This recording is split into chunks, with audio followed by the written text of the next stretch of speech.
Trade Gaming, I'm the Archmaster. So, in this video, we are just going to give a hopefully short summary of the whole series that we just started about what actually is, D&D. What is this hobby that we're all engaging in? What are TTRPGs? I've made it clear that I don't think they're role-playing games. There's the game part and the role-playing part, and they're separate. But I'm going to actually try to explain what they are in a summarized version, so you don't have to watch 10 or 12 videos to figure it out. So, what this thing is, I'm getting excited. What this hobby is that we all enjoy, okay? It's composed of 4 parts, okay? There's the simulation, the adventure, the one I don't have a good name for, which is, the table, the group, the other people, and then the role-playing. The role-playing is done entirely in your head, which means it's not gamified. There are no rules about it. It's not a game. It's not a role-playing game. There's no game around the role-playing. It's just in your head. The table, your relationship with the other players and whatnot, it's not gamified either. The stories that you tell each other during the game, after the game, that's not gamified. There are no rules about storytelling, so it's not a storytelling game either. The adventure itself is gamified. There is an adventure game full of adventure game rules, and that's what you call the player's handbook. This is the adventure game full of the adventure game rules. And then there's the simulation quadrant, and the simulation is supported mostly by the GM's common sense rulings, where it's like, what happens when you drop a 40-foot boulder on someone's head? 20d6 damage, it's like, it's common sense rulings, right? And another fraction of the simulation quadrant is what's in the book. It's simulating things like economy. A cart is worth 50 gold. And so you're like, oh, well, if a cart's worth 50 gold, I guess that would mean that every peasant has, a lot of gold in their pocket. And then the game is actually like, no, they don't have a lot of gold in their pocket. Most peasants have never seen a gold piece. It's like, wait, what? A peasant could build a wooden cart in a weekend. You're telling me they can't go into town and sell that for 50 gold? Like, where did the gold? What do you mean they never had a gold piece in their life? You can sell a cart for 50 gold. Any peasant can do that, right? So, 5e has bad simulation in their book because it doesn't make any sense. Their economy is awful. And then long resting and regaining all your stuff. A lot of their simulation is whack, but still, that's the other small part of the simulation. There's the GM's just common sense ruling, and then there's what's written down. That makes the simulation quadrant. So what we're actually doing, what these quadrants lead to, is actually a dream. It's a waking dream. It's a daydream. And we're all sitting around the table in a collective daydream. And when you realize that the hobby we're engaging in is not tabletop role-playing game, it's not just adventure game, it's not simulation time, simulation activity, it's not storytelling time with friends, it's not, hey, hang out with friends and eat pizza. That's not actually the main thing that we're trying to get to. Of course, a lot of people do those things, and that's fine, but the higher order of things, the big dragon that we're chasing, the big ultimate way to play, is when you collect all of these together and try to achieve that fully simulated, fully adventurous, fully relating to your fellow players, and fully role-played experience. There's one experience where we take all 4 of those quadrants and we integrate them perfectly in this perfect union, and it's the ultimate dream. It's been described as the most fun you can have with your brain, and I agree. Dreams are just, I could wax about dreams. I think we all kind of know that dreams are kind of cool, right? So the fact that we can have this dream on command and we get to share it with friends, that's a lot of fun. That's actually what we're doing here. We're not just playing a role-playing game or a storytelling game or an adventure game or a simulation thing. We're dreaming. That's actually the thing. So, but we are still playing a meta game, a collective game. It's a game of games. I know meta technically means above and not of, which is why I'm choosing a different word, but it's a game of games. And, okay, so a game, by one definition, the one I'm using here, is the voluntary undertaking of unnecessary challenges, right?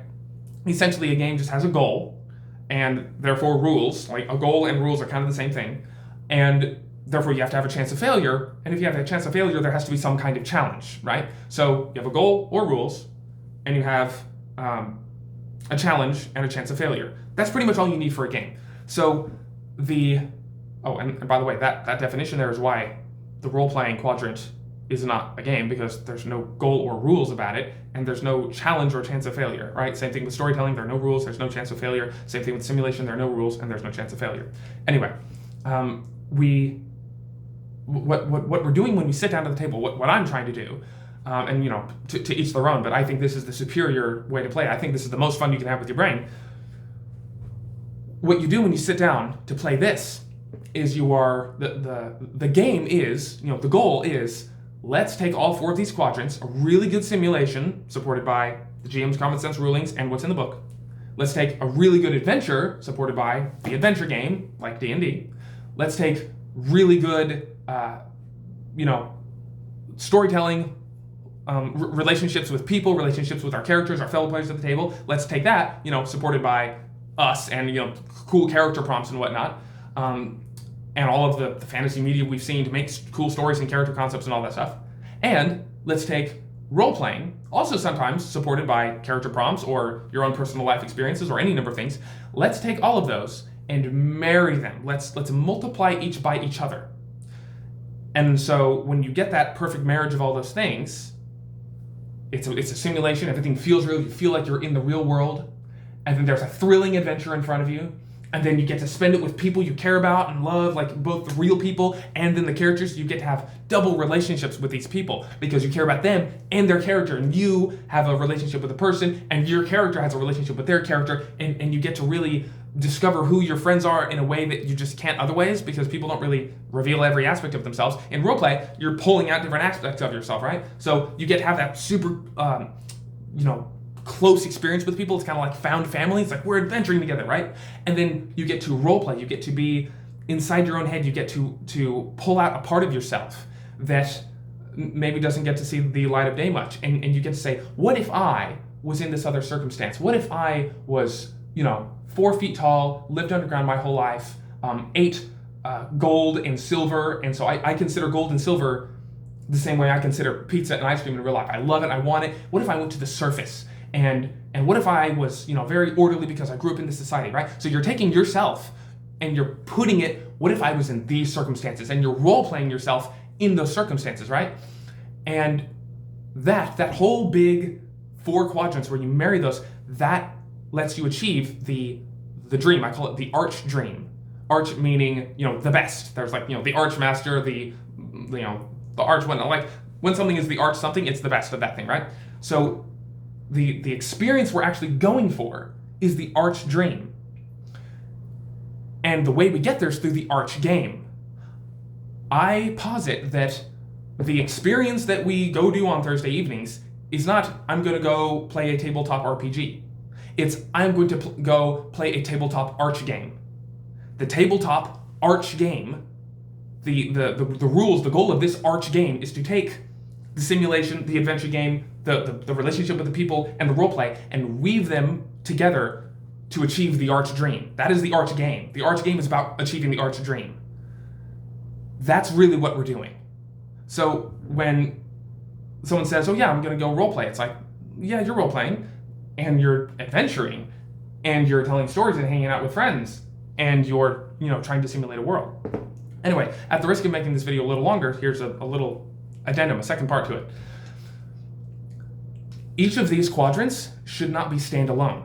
It's not just, I'm in a simulation and then an adventure, and then, hanging out with friends, and then role-playing. You multiply them by each other. And so, if you think of it like colors, right? Say your simulation, adventure, people, and role-playing are yellow, red, green, and blue. So you're really taking those different colors and like crossing them. So there's a mix of colors. And then you're actually taking all of them and blending them all together, all the colors in one. So you're combining them all. And so if you look at the simulation pillar, what's the point of the simulation pillar? Is to get you immersed, right? So you take that and you multiply it by each of the others. You say, okay, well, I'm immersed in the simulation, in the world. Well, I'm also going to be immersed in the adventure, in the actual act of, the threat and the danger and the exploration and the combat and all the stuff that makes up adventure. I'm going to be immersed in that. I'm going to feel that it's real. And I'm also going to be immersed in the other characters around me. I'm going to play in a way that, keeps the cohesion and the believability of the world, because immersion is pretty much just believability. So, and then you're also immersed in the role playing. You take those different colors and you combine them and you say, yeah, role playing is one thing. You're doing the things your character would do in that situation. And you could do that mechanically and be like, oh, well, the dwarf is lawful evil. I guess he'd do this, right? You're technically role playing. You're making the decisions your character would make in that circumstance. But immersive role playing is when you take the product of that first quadrant, you combine it with the product of the second quadrant, and you say, I'm immersive role playing. And that is when you are the character, you're inside their head, you are them, and you think and feel and act and speak as them. I don't mean acting as a performance, it's not for anyone else's pleasure, it's for yours. But still, you're doing it totally like inside your own head, you're in a trance, right? You're in a dream, you're totally asleep in this person, and you're acting as them, right? And same thing with adventure. You take the simulation, and you take the adventure quadrant and you multiply it by simulation. We're not going to have a simulation of being a baker or a farmer in a field. We're going to have a simulation of being an adventurer, right? So you take that adventure quadrant and you multiply it by the simulation. We're going to have an adventure simulation. And same thing with your fellow players at the table.